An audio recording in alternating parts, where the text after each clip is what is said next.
বানাইছো কয়টা দেখো একটু দেখি কি টিকটক বানাইছো তুমি। কোনটা কোনটা কয়টা কালকেটা বানাইছো চাক মারা পরে এই, ও আমার একটা এই, জামা আছে। তোর বাপ কি খাবার মুখে দেয়? বাবা কোনো খাবার মুখে দেয় না, বলি বলো। মুরগির গোশ মুখে দেয়, ভাত মুখে দেয়, ডাল মুখে দেয়, আর অনেক কিছু মুখে দেয়। আর তোর বাপ যদি বড়লোক হইতো, ফকিন্নি না হয়ে, তাহলে তোর বাপ হচ্ছে গিয়ে পিৎজা দিত, বার্গার দিত, আমি সেইটাই যাই, ঘুরতেও নিয়ে হ্যাঁ, যায়।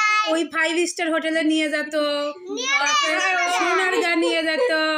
নিয়ে হ্যাঁ, কোথায় নিয়ে যায় দেখি না। বরিশালে নিয়ে গেল কত টাকা দিয়ে? ও বরিশালে একটা যাওয়ার জায়গা হইলো। হ্যাঁ, মগবাড়ি বলছি কিন্তু শুনছি মগবাড়ি বাড়ি বরিশাল, মোর বাপে চকিদার, হ্যাঁ বাপে দামাদ। ওই তো তোমার বাপ চকিদার, তুমি নিজেই স্বীকার করলে তোমার বাপ চকিদার। না। তা তুমি তো এক বললে। বছর হয়েছে ঠান্ডা পানি দিয়ে হয়ে গেছে রোগ কৌশল হুম, না, কেবল গরম পানি দিয়ে করলো। তুমি তো নিজেই বললে তোমার বাবা চকিদার।